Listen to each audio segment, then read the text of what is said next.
इस क्वेश्चन को, text book का क्वेश्चन है ये, ठीक है। पहले देखो इस क्वेश्चन को समझना है, ये भी बेस का ही एग्जांपल है ना। एक क्वेश्चन तो हमने किया है, एक एग्जांपल और देख लेते हैं और क्लियर हो जाएगा बेस थ्योरम हमें कैसे अप्लाई करना है। आपको बोला है एक इंश्योरेंस कंपनी है जिसने 2000 scooter driver, 4000 car driver and 6000 truck driver को इंश्योर किया है ना। आगे बोला है the probability that an accident, है ना, एक्सीडेंट के कितने चांसेस है, 0.01, 0.03 एंड 0.15, है ना, respectively of scooter, car and truck.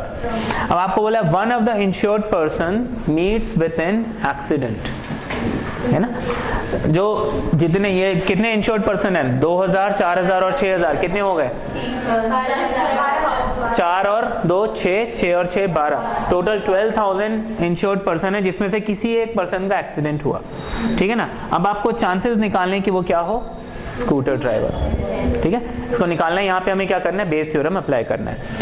अब बेस थ्योरम तो हम बाद में अप्लाई करेंगे, पहले हमने क्वेश्चन को कैसे समझा था, है ना। पहले मुझे देखना है कि इसमें मुझे टास्क क्या क्या करना है ना, क्या क्या टास्क करना है मेरे को यहाँ पे बताओ।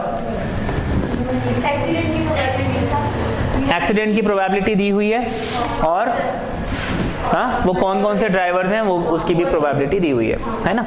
अब देखो यहाँ पे आपके पास क्या है, एक तो स्कूटर ड्राइवर कितने हैं, 2000, है ना। तो प्रोबेबिलिटी ऑफ स्कूटर ड्राइवर, है ना, कितना हो जाएगा, 2000 अपॉन, है ना। इसको देखो ऐसे करते हैं, हमारे पास total number of insured person कितने हैं, 2000 प्लस 4000 प्लस 6000 विच इज 12000। अब probability that the driver is a scooter driver कितना हो जाएगा, 2000 डिवाइडेड बाय 12000 विच इज 2 6 12, ठीक है। Probability that the driver is a car driver, उसको मैं सी ले लेता हूं, तो कार ड्राइवर के कितने चांसेस हो जाएंगे, 4000 डिवाइडेड बाय 12000, है ना। अब समझ में आ रहा है, लास्ट क्लास में हमने कर लिया था। तो प्रोबेबिलिटी ऑफ, देखो कई बार आपको क्वेश्चंस में क्या है, प्रोबेबिलिटी पहले से दी होती है और कई बार हमें क्या है निकालना पड़ता है ना। जैसे जो प्रीवियस क्वेश्चन हमने लास्ट क्लास में किया था उसमें परसेंटेज दिया हुआ था, इतने परसेंट ए है, इतने परसेंट बी है, तो हमें उसमें सीधे सीधे वैल्यू निकालनी थी। यहाँ पे आपको निकालना पड़ रहा है, ठीक है। ये हो गया 4 1 4 3। Probability that he is a truck driver, ठीक है। ट्रक ड्राइवर के चांसेस कितने हो जाएंगे, इतना समझ में आ गया। ये तो हमारे 3 इवेंट्स हो गए। इसको आप एस, सी और टी के बजाय E1 E2 E3 जो हम उसमें लेते थे, है ना। तो मैं इसको क्या करता हूँ, E1 E2 E3 चाहे तो ऐसे भी लिख सकता हूँ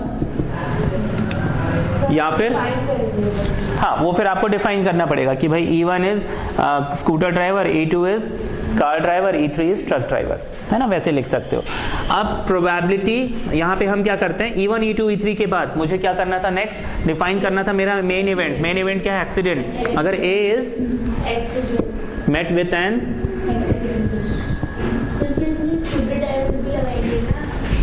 सिर्फ हाँ मैंने बोला ना बेस थ्योरम में हम लास्ट कंडीशन एकदम लास्ट पे पढ़ेंगे। अभी आपको देखो हमारे पास 2 चीजें हो रही हैं, एक तो इंश्योर्ड पर्सन, है ना। यहाँ पे 2 टास्क हमने देखा, पहला टास्क क्या है, इंश्योर्ड पर्सन, दूसरा टास्क क्या है, एक्सीडेंट। 2 ही काम हो रहे हैं इधर, एक तो इंश्योर्ड पर्सन हो रहा है, दूसरा एक्सीडेंट हो रहा है। हमने एक्सीडेंट हमारा मेन इवेंट है, उसको हमने ए डिफाइन किया।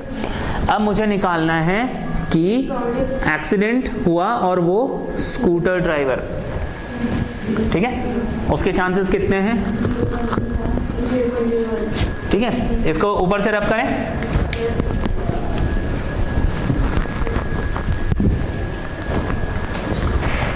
प्रोबेबिलिटी एक्सीडेंट हुआ जब वो क्या है, E2 यानी कार ड्राइवर है, कितना है, 0.03। प्रोबेबिलिटी जब एक्सीडेंट हुआ और वो कौन सा ड्राइवर है, ट्रक ड्राइवर, 15। ये हमने सारा डेटा निकाल लिया। अच्छा, अब इतना करने के बाद बेस थ्योरम में हम क्या करते थे, हम लास्ट लाइन पढ़ते थे। लास्ट लाइन हमें क्या दिया हुआ है, what is the probability that he is a scooter driver, है ना। अच्छा, one of the insured person meets with an accident, what is the probability that he is a scooter driver. ये हमको अब काम निकालना है ना। इसको हम स्टेटमेंट में कैसे लिखेंगे? देखो, आपको प्रोबेबिलिटी निकालनी है that he is a scooter driver. Scooter driver हमने किसको डिफाइन किया हुआ है? E1 is scooter driver. मुझे स्कूटर ड्राइवर के चांसेस निकालने हैं जब एक्सीडेंट हो चुका है ना। बेस थ्योरम में हम क्या करते थे? लास्ट लाइन पढ़ते थे और उसके हिसाब से ये इवेंट बनाते थे, है ना। आपको प्रोबेबिलिटी निकालनी है कि वो स्कूटर ड्राइवर है जब एक्सीडेंट हो चुका है। इतना समझ में आ गया? हाँ, इतना ये हमने डिफाइन कर दिया, ये चीज हमें निकालनी है। अब इसको मैं क्या करूंगा? इज इक्वल टू, अब बेस थ्योरम क्या कहता है? बेस थ्योरम कहता है कि ये जो भी चीज है इसको फ्लिप कर दो, है ना। मैं इसको लिख लूंगा probability of A when E1 into, देखो जो नीचे वाली वैल्यू है वो क्या होगी? मल्टीप्लाई हो जाएगी। डिनोमिनेटर में क्या आ जाएगा? Probability of A when E1, सारी चीजें आ जाएंगी।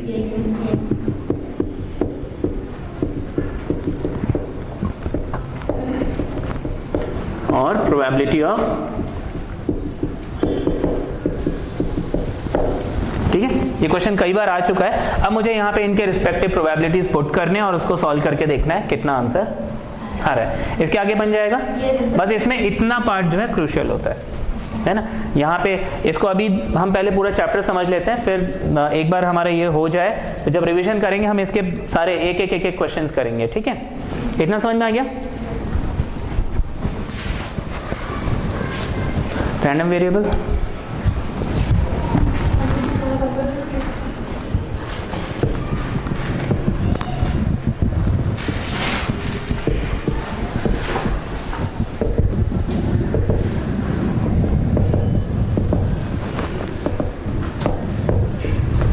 अब देखो रैंडम वेरिएबल और प्रोबेबिलिटी डिस्ट्रीब्यूशन ये क्या चीज़ है, इसको भी अच्छे से समझना। इसमें आपको 4 मार्क्स के क्वेश्चन मिलते हैं बोर्ड में। जो बेस थ्योरम किया था उसके तो 6 मार्क्स के क्वेश्चन एक आएगा, 6 मार्क्स का एक क्वेश्चन आता है। इसमें आपको 4 मार्क्स का क्वेश्चन मिलता है, ठीक है ना। तो रैंडम वेरिएबल क्या होता है? सबसे पहले random means randomly without any rule मैंने कुछ असाइन कर दिया, उसको हम रैंडम बोलते हैं। And what is variable? जिसकी वैल्यू फिक्स नहीं है, चेंज होते रहेगी, है ना। अच्छा, यहाँ पे हम रैंडम वेरिएबल x से रिप्रेजेंट करते हैं, x से डिनोट करते हैं। Now what is random variable? इसको हम थोड़ा सा समझते हैं, है ना। What is random variable? अब मान लीजिए मैंने बोला कि अ कॉइन इज टॉस्ड 3 टाइम्स, ठीक है ना। मैंने कॉइन को 3 बार टॉस किया, है ना। अब यहां पे मैंने x डिफाइन कर दिया नंबर ऑफ हेड्स। x क्या है? Random variable. मैंने x को रैंडमली क्या डिफाइन किया? Number of heads. अब देखो नंबर ऑफ हेड्स 3 टॉस में क्या आपको फिक्स मिलेगा? चेंज होगा। आपको 3 टॉस में हो सकता है एक भी हेड ना मिले, हो सकता है एक हेड मिले या 2 मिले या फिर तीनों के तीनों हेड मिल जाए, है ना। सबके चांसेस हैं। तो देखो यहाँ पे x जो है इसकी वैल्यू चेंज हो रही है, 0 हो रही है, 1 हो रही है, 2 हो रही है, 3 हो रही है। यहाँ पे ये जो x हमने डिफाइन किया है, this x is called random variable. समझ, ठीक है। अच्छा,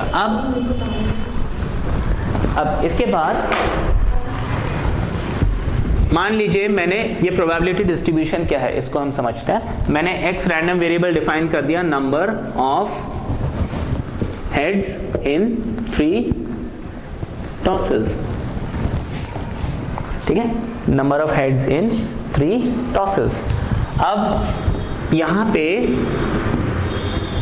सबसे पहले हम इसका सैंपल स्पेस बनाएंगे, ठीक है। इसका सैंपल स्पेस बनाएंगे, उसके हिसाब से उसकी प्रोबेबिलिटी निकालेंगे। अब यहाँ पे एक चीज देखो, हमने 3 बार टॉस किया, first toss, second toss, third toss. एक टॉस में मुझे कितने आउटकम मिल सकते हैं? 2, हेड या टेल। दूसरे टॉस में मुझे कितने आउटकम मिल सकते हैं? अगेन 2, हेड या टेल। तीसरे टॉस में हेड या टेल। टोटल कितना आ रहा है? 8। 2 × 2 × 2 8।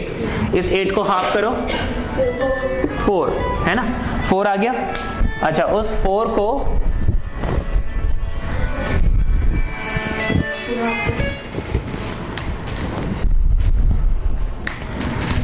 को हम क्या करेंगे? अब यहाँ पे मैंने 3 लाइंस बनाई, 8 का हाफ मुझे 4 मिल गया, मैंने 4 बार हेड लिखा, 4 बार टेल लिखा। ये समझ में आया मैंने 4 कैसे निकाला? मैंने कॉइन को 3 बार टॉस करने के कितने आउटकम्स मेरे को मिल सकते हैं वो मैंने निकाला, मुझे 8 आउटकम्स टोटल मिल सकते हैं। 8 को मैंने हाफ किया तो मुझे कितने मिल गए? 4 हेड एंड 4 टेल। अब इस 4 को मैं हाफ करता हूं, मुझे मिल जाएगा 2 हेड 2 टेल, 2 हेड 2 टेल। इस 2 को हाफ करता हूं, मुझे मिल जाएगा 1 head 1 tail, 1 head 1 tail, 1 head 1 tail, 1 head 1 tail. इतना समझ में आया? है ना? 3 टॉस में मुझे आउटकम्स मिलने चाहिए। 8 का मैंने हाफ किया, 4 4, फिर 2 2, फिर 1 1। 3 टॉस में मुझे क्या क्या मिल सकता है? हेड हेड हेड मिल सकता है, हेड हेड टेल मिल सकता है, हेड टेल हेड मिल सकता है, head tail tail, tail head head, tail head tail, tail tail head, tail tail tail. मुझे आउटकम सारे मिल गए। ठीक है, ये समझ में आ गया? ये समझ में आ गया? हाँ, अब मुझे क्या करना है, यहाँ पे इसका प्रोबेबिलिटी निकालना है। जैसे यहाँ पे मैं एक बॉक्स बना देता हूँ, यहाँ पे जगह नहीं है, इसको ऊपर से रब कर दें।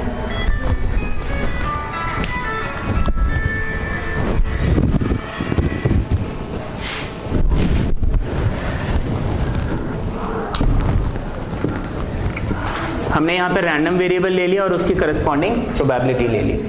अच्छा, रैंडम वेरिएबल मुझे 0 मिल सकता है, 1 मिल सकता है, 2 मिल सकता है और साथ में 3 भी मिल सकता है।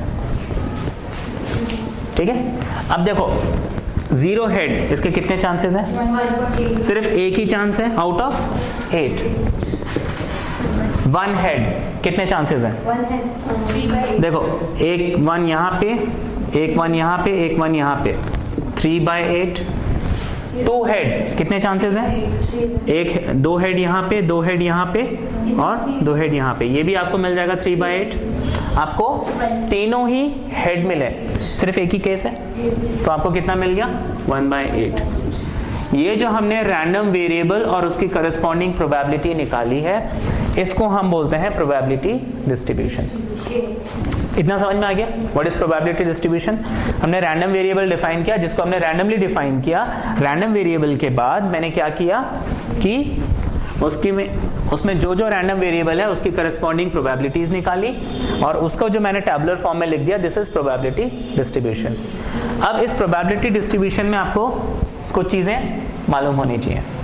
क्या? ये जो प्रोबेबिलिटीज हैं, इसका अगर आप सम निकालेंगे आपको हमेशा 1 मिलेगा। ना तो ये 1 से कम हो सकता है, ना 1 से ज्यादा हो सकता है। अगर ये 1 से कम मिल रहा है तो कहीं ना कहीं कमी है, कुछ और कहीं कोई एक प्रोबेबिलिटी, कोई एक इवेंट जो है मिस हो गया हमसे, है ना? ये 1 से ज्यादा आ रहा है, मतलब मैंने कहीं गलती कर दी, किसी एक इवेंट को मैंने 2 बार ऐड कर दिया, ये हो सकता है।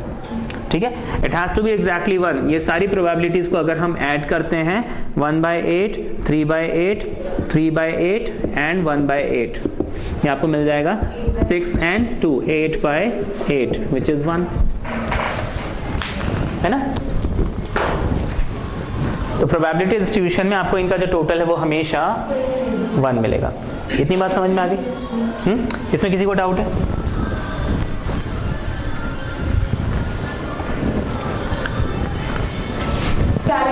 देखो, अभी देखो, आपको बोला है कि 2 cards are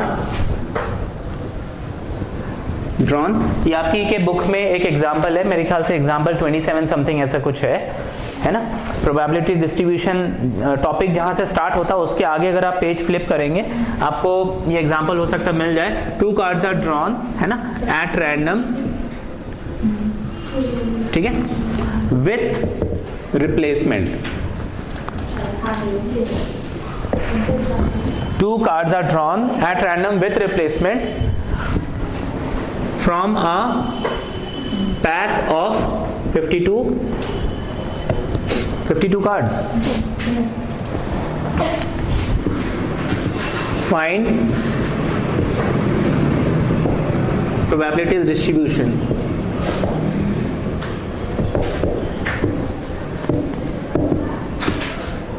for number of faces, कुछ इस टाइप का ही क्वेश्चन है ना? पूरा क्वेश्चन मुझे याद नहीं है लेकिन उसका एसेंस यही है। है ना, कि बेसिकली आपको बोला है कि हमने 52 कार्ड्स में से 2 कार्ड निकाले और मुझे वो 2 कार्ड का मुझे प्रोबेबिलिटी डिस्ट्रीब्यूशन निकालना है नंबर ऑफ एसेस के लिए। यहाँ पे एक और चीज विथ रिप्लेसमेंट, ठीक है। यहाँ पे देखो 2 चीजें होती हैं कार्ड्स में, एक तो होता है विथ और एक होता है विदाउट, ठीक है ना। एक हो गया विथ रिप्लेसमेंट, एक विदाउट रिप्लेसमेंट, ठीक है। अब यहां पे हमें याद रखना है विथ रिप्लेसमेंट जो इवेंट्स आपको मिलेंगे वो इंडिपेंडेंट होंगे, ठीक है, इंडिपेंडेंट होंगे। क्यों? देखो इसको हम ऐसे समझते हैं, हमारे पास 52 कार्ड है, मैंने शफल किया, एक कार्ड निकाला, वो मुझे सपोज रेड मिला, उसको मैंने वापस मिला दिया। अभी रेड के चांस, रेड कितने कार्ड है? 26 ही है और ब्लैक वही 26 है ना। तो अब अगर मैं निकालूंगा तो रेड के जितने चांस होंगे ब्लैक के उतने ही चांस होंगे। लेकिन मान लो विदाउट रिप्लेसमेंट, मैंने एक कार्ड निकाला, कलर देखा रेड है, उसको मैंने साइड में रख दिया। अब रेड के नंबर कितने हो गए? 25, लेकिन ब्लैक कितने हैं? 26 ही है, चेंज हो गया, है ना। तो अब देखो नेक्स्ट जो इवेंट आपका, जो नेक्स्ट जो इवेंट की प्रोबेबिलिटी होगी, ऑब्वियसली अगर रेड कार्ड की प्रोबेबिलिटी निकालोगे चेंज हो गया, है ना। तो वो क्या होगा? डिपेंडेंट हो जाएगा, है ना। विदाउट रिप्लेसमेंट में the events becomes dependent, whereas with replacement में वो इंडिपेंडेंट रहता है। इंडिपेंडेंट इवेंट्स आपको पढ़ाया था मैंने, है ना, तो उसका कॉन्सेप्ट आपको ध्यान रखना है। अभी हम इसका डिस्ट्रीब्यूशन निकालते हैं यहाँ पे। अच्छा, अभी तक हमने जितनी भी प्रोबेबिलिटीज निकाली है उसमें हमने क्या किया कि एक कार्ड निकाला, ये वाले क्वेश्चन के। लेकिन यहाँ पे हमने क्या किया है? 2 कार्ड निकाला। अच्छा, 2 कार्ड में हमें क्या करना होता है? कॉम्बिनेशन लगाना होता है। कॉम्बिनेशन याद है सबको या भूल गए? What is combination? What is combination? अच्छा, फॉर्मूला याद है। कॉम्बिनेशन को हम NCR, है ना, या फिर CNR ऐसे लिखते हैं, या फिर कई बार CNR ऐसे भी लिखते हैं, है ना, है ना। ये ऐसे इसके 4 तरीके होते हैं, एक ऐसे भी लिखते हैं, ठीक है, बट कॉमनली ये यूज होता है। आप लोग ने मतलब स्कूल लेवल पे इनमें से कोई एक देखा होगा। ओके, अच्छा, व्हाट इज NCR? इसका कोई फॉर्मूला है हमारे पास?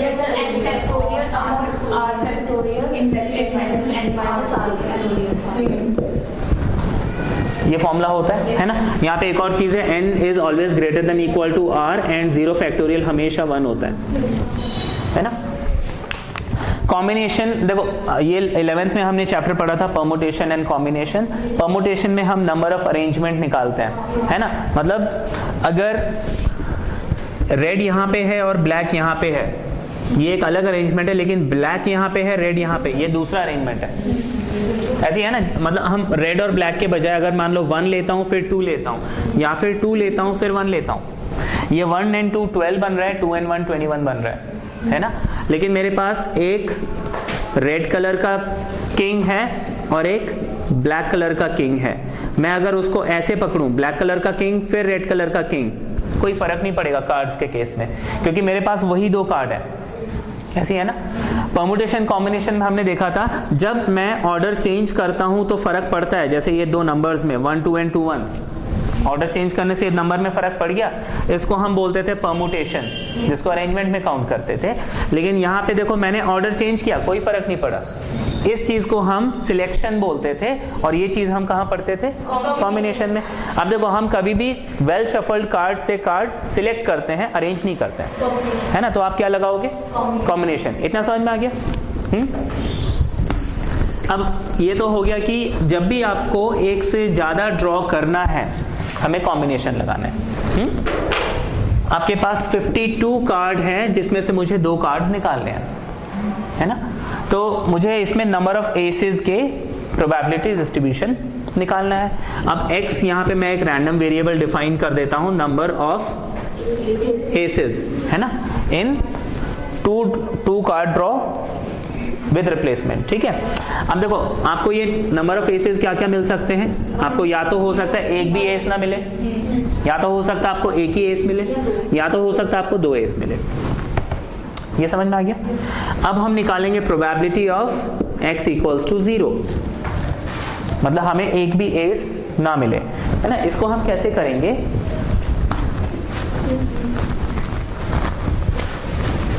हमारे पास 0 एस चाहिए। मेरे पास टोटल कार्ड कितने हैं, 52 कार्ड्स, इसमें एस कितने हैं, यहाँ पढ़ चुके हैं, 4 एस हैं, तो नॉन एस कार्ड कितने हैं मेरे पास, 52 माइनस 4 कितना आ रहा है, 48। मेरे पास 48 कार्ड हैं जो नॉन एस हैं, और मुझे क्या चाहिए, एस नहीं चाहिए। अब देखो टोटल नंबर ऑफ वेज हो जाएगा हमारे पास क्या, 52C2। 52 में से मैं 2 कार्ड कितने तरीके से निकाल सकता हूं, वो है 52C2। इसमें किसी को कंफ्यूजन है, इसमें किसी को कंफ्यूजन, कोई डाउट, इसमें कंफ्यूजन है किसी को, 52C2। अच्छा, अब मुझे क्या चाहिए, एस के चांसेस निकालने। एस के चांस कितने हो जाएंगे, 48C2। ये समझ में आ गया, हाँ बताइए। हाँ जी, ये देखो, what is probability, favourable outcomes upon total outcomes. Probability में हम टोटल आउटकम्स और फेवरेबल आउटकम्स का रेशियो निकालते हैं। यहाँ पे टोटल आउटकम तो हो जाएगा 52C2। मैं 52 कार्ड से 2 कार्ड्स कितने तरीके से सिलेक्ट कर सकता हूँ, दैट इज 52C2। ये समझ में आया। और मुझे फेवरेबल आउटकम मतलब मैं इसमें नॉन एस कार्ड कितने तरीके से निकाल सकता हूँ, दैट इज 48C2। ये आ गया px इक्वल्स टू 0। ये बात समझ में आ गई। अच्छा, this was x equals to 0। फिर हम निकालते हैं प्रोबेबिलिटी व्हेन जो रैंडम वेरिएबल है 1 है, दैट इज एक एस कार्ड मेरे हाथ में आ रहा है। अगर एक एस कार्ड आ रहा है तो दूसरा कार्ड क्या होगा, नॉन एस होगा, है ना। तो अब देखो मेरे पास 52 कार्ड्स हैं, 48 नॉन एस हैं, ठीक है, और 4 एस हैं। मुझे एक एस चाहिए इस x इज इक्वल टू 1 में, और एक नॉन एस चाहिए। एक एस आप कितने तरीके से सिलेक्ट कर सकते हो, देखो टोटल तो हमारा, हाँ जी बताइए, 4C1 होगा। मेरे को एक ही एस चाहिए, 4 में से किसी एक को निकालना है, 4C1। ये बात समझ में आ गई।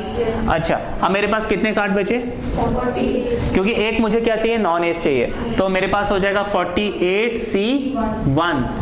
ये समझ में आया, 1 क्यों लिया, हाँ कंफ्यूजन है। देखो एक मुझे एस चाहिए और एक मुझे नॉन एस चाहिए, ये होगी उसकी प्रोबेबिलिटी। फिर नेक्स्ट मुझे क्या निकालना है, x इक्वल्स टू 2। मैं लिखूंगा probability of x equals to 2 is equal to, यहाँ पे मेरे पास टोटल एस कितने हैं, 4 में से मुझे 2 एस निकालने हैं आउट ऑफ 52C2। इतना समझ में आ गया। ये हमने सबकी अलग अलग प्रोबेबिलिटीज निकाली। हाँ जी बताइए। विदाउट रिप्लेसमेंट का होता तो हम इसमें केसेस कैसे बनाते, वो हम आगे देखेंगे, है ना। वो अलग टाइप का क्वेश्चन हो गया कि अगर यहाँ पे हम विदाउट रिप्लेसमेंट करते तो क्या होता, है ना। वो थोड़ा सा डिफरेंट क्वेश्चन हो जाएगा, वो भी हम आगे देखेंगे उसको, ठीक है। अच्छा, अब मुझे क्या करना है, इसका डिस्ट्रीब्यूशन बनाना है। डिस्ट्रीब्यूशन बनाना है, मैं यहाँ पे रैंडम वेरिएबल लिख लेता हूँ और उनकी प्रोबेबिलिटीज लिख लेता हूँ। Random variable is 0, 1 and 2। 0 में मुझे कितना मिला था, 48C2 अपॉन 52C2। इसको आप सॉल्व कर सकते हो बिल्कुल, है ना। ये आपको सॉल्व करना पड़ेगा। सॉल्व करके आपको 3 अलग अलग रेशियोज मिलेंगे, अगर आप उनको ऐड कर देते हो आपको टोटल 1 मिल जाएगा। समझ में आ गया। यहाँ पे कितना मिला था, 4C1 into 48C1 over 52C2।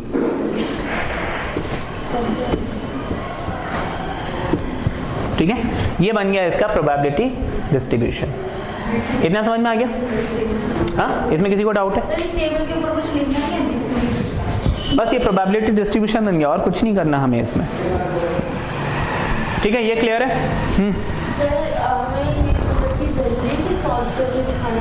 हाँ जी, यहाँ पे आपको सॉल्व करके दिखाना होगा। हाँ हाँ, तो इसमें कितना टाइम लगेगा, देखो मैं करके दिखाता हूँ। देखो इसको हम निकालते हैं, ट्राई करते हैं। 48 factorial upon 48 minus 2, 46 factorial, 2 factorial. This is 52 factorial, 52 minus 2, 50 factorial, 2 factorial. ठीक है ना। अब देखो 46, तो ये 48 को आप लिख सकते हो 48 इंटू 47 इंटू 46 फैक्टोरियल कैंसिल हो जाएगा, है ना। तो हम इसको, अच्छा इसी तरीके से यहाँ पे 52 इंटू 51 इंटू 50 फैक्टोरियल कैंसिल हो जाएगा, है ना। तो मेरे पास कितना बच गया, ये 2 and 2 कैंसिल हो गया, मेरे पास 48 इंटू 47 अपॉन 52 इंटू 51 बच गया। मुश्किल है ये काटना, तो कोई मुश्किल नहीं है ना। अब तो ये 2 की टेबल से काटते जाओ, बन जाएगा ना। इजी है ना, फिर भी कैलकुलेशन बहुत मुश्किल तो नहीं है। इनका रेशो 1 नहीं आएगा, ऐसे सबको आप टोटल करोगे तो टोटल आपको 1 मिलेगा, रेशो 1 नहीं मिलेगा, ये तो आपको कोई फ्रैक्शन मिलेगा। हाँ जी, नहीं, वो आपको अगर पूछा जाएगा, अगर आपको बोलते हैं कि prove that the total probability is 1, उस केस में आपको सबको ऐड करके 1 करना पड़ेगा। ये आपको देखो क्वेश्चन के अकॉर्डिंग चलना होगा। क्वेश्चन में आपको सिर्फ डिस्ट्रीब्यूशन बनाने के लिए बोला है, आपको सिर्फ टेबल बनाना है। क्वेश्चन में अगर आपको बोला है prove that the total probability is 1, तो आप उनको टोटल करके 1 दिखाना है। ये टोटली डिपेंड करता है आपको क्वेश्चन में कितनी चीजें पूछी गई हैं, उतना ही दिखाना है। एक्स्ट्रा हमें ज्ञान देने की जरूरत नहीं है। 4 मार्क्स का क्वेश्चन है, क्योंकि ये सॉल्व करते करते ही आपके 4 मार्क्स वैसे भी हो जाएंगे। ये कैलकुलेशन ही इतना लंबा है कि 4 मार्क्स आपका हो जाएगा। इसमें फिर एक कॉन्सेप्ट हम समझेंगे,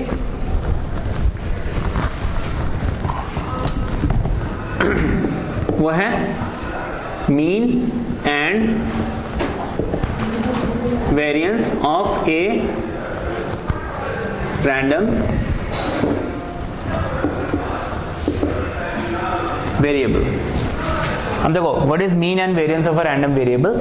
यहाँ पे प्रोबेबिलिटी डिस्ट्रीब्यूशन में मीन को हम म्यू से रिप्रेजेंट करते हैं। What is mean? मीन है सिग्मा पी आई एक्स आई, है ना। जहाँ पे व्हाट इज पी, यहाँ पे आई आपका 1 से लेके n हो जाएगा। p is probability, x is random variable, ठीक है। p उसकी प्रोबेबिलिटी हो गई और x हो गया रैंडम वेरिएबल। हम एक एग्जांपल ले लेते हैं। अभी हमने वो टॉसिंग ऑफ कॉइन वाला एक एग्जांपल किया था, है ना, जिसमें हमें रैंडम वेरिएबल क्या मिल रहा था, 0 1 2 and 3 टॉस, याद आ गया ना। एक कॉइन को हमने 3 बार टॉस किया, 1/8 3/8 3/8 1/8। मुझे यहाँ पे क्या निकालना है, मीन निकालना है। मीन कैसे निकालेंगे, आप इस प्रोबेबिलिटी को इसके करस्पॉन्डिंग रैंडम वेरिएबल से मल्टीप्लाई कीजिए। ये हो जाएगा 1/8 into 0 plus 1, 3/8 into 1 plus 3/8 into 2 plus 1/8 into 3, ठीक है।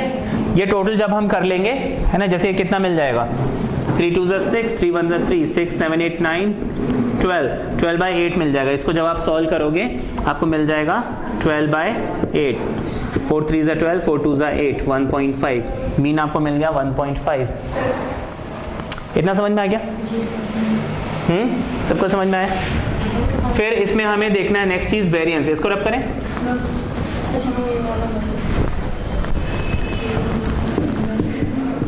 वेरिएंस, है ना, आपको बुक में देखना है वेरिएंस, क्योंकि इसके कई बार VAR भी लिखते हैं कुछ बुक्स में, VX है जनरली। वेरिएंस का देखो यहाँ पे फॉर्मूला है EX स्क्वायर माइनस EX का होल स्क्वायर। यहाँ पे EX क्या है, EX हम बोलते हैं एक्सपेक्टेशन, EX को हम बोलते हैं एक्सपेक्टेशन। What is expectation? जो आपने मीन निकाला था सिग्मा पी आई एक्स आई, उसको हम एक्सपेक्टेशन बोलते हैं, ठीक है ना, उसको हम एक्सपेक्टेशन बोलते हैं। अब देखो वेरिएंस हम यहाँ पे कैसे निकालेंगे, वेरिएंस हम कैसे निकालेंगे ये भी हम देख लेते हैं।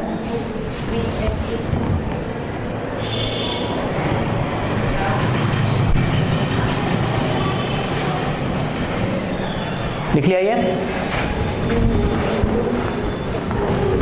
रब कर दें। हम एक्सपेक्टेशन निकालते हैं। अब वही एग्जांपल लेते हैं, x and p 0 1 2 3 1/8 2/8 sorry 3/8 3/8 and 1/8। मुझे क्या निकालना है यहाँ पे?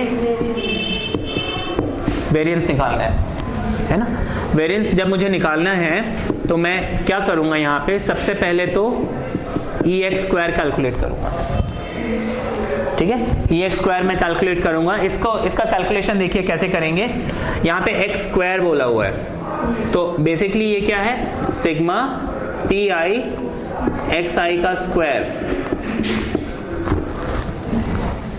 मतलब मुझे इस प्रोबेबिलिटी को 0² से मल्टीप्लाई करना है, फिर ऐड करके सिग्मा मीन समेशन, तो प्लस लिखूंगा।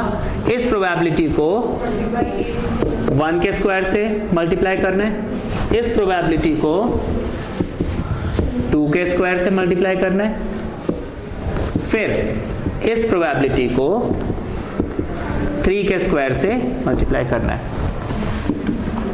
तो ये कितना मिल जाएगा? 0 का स्क्वायर ये 0, 1 का स्क्वायर 1, तो ये हो जाएगा 3, 2 का स्क्वायर 4 3 12 एंड 3 का स्क्वायर 9/8। कितना हो गया ये? 15 एंड 9 24/8। 4 2 8, 8 3 24, है ना। 3 मिल गया हमें ये। इतना समझ में आ गया? इसको रब कर दें, कैलकुलेशन रब कर दें, है ना। कैलकुलेशन तो रब कर सकते हैं, ये तो आपको आएगा। तो ये हमें कितना मिल गया? 3 मिल गया। मुझे दूसरी चीज क्या निकालनी थी? EX। ये EX क्या होता है? Mu which was sigma TI XI।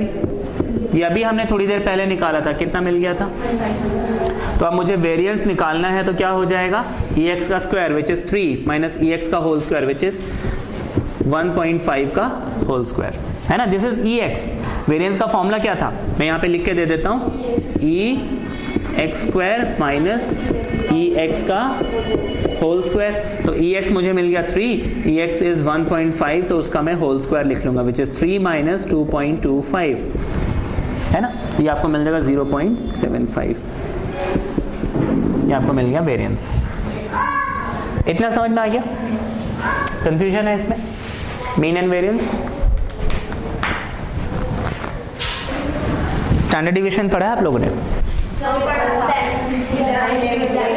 11th में पढ़ा होगा। हाँ, स्टैंडर्ड डिवीजन को कैसे रिप्रेजेंट करते हैं? याद है थोड़ा बहुत?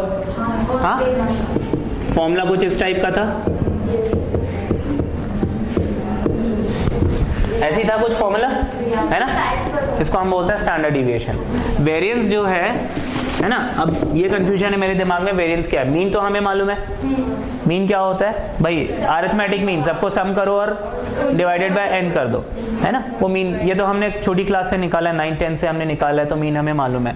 स्टैंडर्ड डिविएशन जो आप निकालते हो उसके स्क्वायर को हम वेरिएंस बोलते हैं, ठीक है। वेरिएंस में रूट आता है और उसमें नहीं आता, मतलब जो भी हमारा सिग्मा निकलेगा ना उसका रूट वेरिएंस होगा। वेरिएंस का रूट हो जाएगा सिग्मा, सिग्मा स्क्वायर हो जाएगा वेरिएंस, ऐसे ही है ना। हाँ। कंफ्यूजन? नाउ वेरिएंस देखो, वेरिएंस जो वर्ड है ये वेरी वर्ड से बना हुआ है। वेरी मतलब चेंज होना, है ना। अब देखो ये वेरिएंस जो है ये बेसिकली मेजर ऑफ डिस्पर्शन। जैसे स्टैटिस्टिक्स में आपने एक चैप्टर पढ़ा होगा, मेजर ऑफ सेंट्रल टेंडेंसी, पढ़ा है ना, जिसमें हम मीन मीडियन मोड कैलकुलेट करते हैं। ऐसी स्टैटिस्टिक्स में एक और चैप्टर होता है डिस्पर्शन, है ना। ये शायद पढ़ा होगा, नहीं पढ़ा होगा। इकोनॉमिक्स जिसके पास है उन लोगों ने पढ़ा होगा 11th में, है ना। उनको स्टैटिस्टिक्स अलग से पढ़नी पड़ती है। तो मैं थोड़ा सा बस एक आउटलाइन दे देता हूँ व्हाट इज वेरिएंस, है ना। इसमें ज़्यादा डिटेल हमें समझने की ज़रूरत नहीं है। अभी मान लीजिए मैंने आपको 9 और 1 दिया, मैंने बोला इसका एवरेज निकालो, तो आप 9 + 1/2 करोगे, आपको कितना मिल जाएगा? मैंने आपको बोला 6 और 5 का एवरेज निकालो, आपको कितना मिल 6 एंड 4 का एवरेज निकालो, कितना मिल जाएगा? 5। दोनों का मीन कितना मिल रहा है? अब सिर्फ मीन को देखो, और मीन को देख के हम बोल सकते हैं ये दोनों डेटा जो है ये सेम है। देखो मीन को देखने से ऐसा लगेगा कि दोनों डेटा सेम है, लेकिन क्या एक्चुअली में दोनों डेटा सेम है? दोनों में डिफरेंस है। ये 9 और 1 है, ये 6 एंड 4 है ना। 9 और 1 है, ये 6 एंड 4 है। अब देखो इसमें डिफरेंस क्या है। जैसे आपका जो मीन है, सेंट्रल वैल्यू है वो है 5, अब ये 6 और 4 क्या है, उसके आसपास ही है, 4 यहाँ पे 6 यहाँ पे, लेकिन 9 और 1 सेंट्रल वैल्यू है 5, 9 यहाँ पे 1 यहाँ पे, मतलब ये बहुत दूर दूर है, फैला हुआ है ये, है ना, ये देखो ये पास में ही है, ये फैला हुआ है। तो जब ऐसा सिचुएशन मिल जाता है ना कि हमें सेंट्रल टेंडेंसी सेम मिल रहा है, अब मुझे दो डेटा को कंपेयर करना है। जैसे ये प्रैक्टिकली कहाँ पे यूज होता है, एक कंपनी ए है, एक कंपनी बी है, इस कंपनी ए में भी एम्प्लॉय की एवरेज सैलरी 10,000 है या 1000, और यहाँ पे भी 10,000 है। अब आप पता करना चाहते हो जब दोनों जगह सैलरी अच्छी है तो कौन सी कंपनी ज़्यादा अच्छी है, कौन सी कंपनी में एम्प्लॉय ज़्यादा खुश है, तो उसमें फिर हम देखते हैं वेरिएंस कहाँ पे कितना है ना। वेरिएंस मतलब सेंट्रल वैल्यू से वो कितना डिविएट हो रहा है, जैसे ये कम डिविएट हो रहा है, ये ज़्यादा डिविएट हो रहा है, ठीक है। हाँ, ज़्यादा डिविएट होगा अच्छा है कि जो कम डिविएट होगा अच्छा है। हाँ, तो देखो एक की सैलरी बहुत अच्छी होगी, एक की सैलरी बिल्कुल अच्छी नहीं होगी, तो वहां तो कंपनी में हमेशा फाइट होगी। लेकिन अगर दो की सैलरी एट पार है, आसपास ही है, तो फाइट होगी ही नहीं भाई, दोनों खुश रहेंगे, है ना। तो जितना वेरिएशन कम होगा उतना अच्छा होगा, है ना। तो इस वेरिएंस इज बेसिकली ये वाला टर्म जिसमें आप देखते हो सेंट्रल वैल्यू से वो कितना हट रहा है या कितना उसके क्लोज है, ठीक है, दैट इज वेरिएंस। ये उसका थ्योरी था, ये आपको बस मैंने नॉलेज के लिए बताया, हमें सिर्फ इसको कैलकुलेशन करना है, ये क्या है डिफाइन नहीं करना आपको। तो इसका आंसर जो मैं मतलब है कि